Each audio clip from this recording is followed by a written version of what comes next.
దేవాలయం సన్నిధానేన లోక కళ్యాణార్థం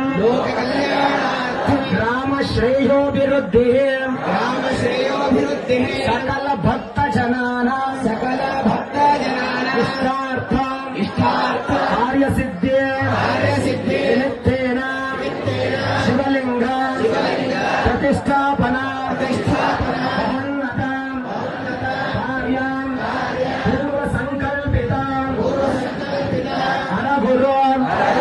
చరణమూర్తే గురుశరమణ సమ్ముఖేన అస్యాం మహాపూర్ణాహుతే ಪೂಜಾಂ ಎಲ್ಲರೂ ಕೂಡ ಗಲಾಟೆಯನ್ನು ಮಾಡಬಾರದು.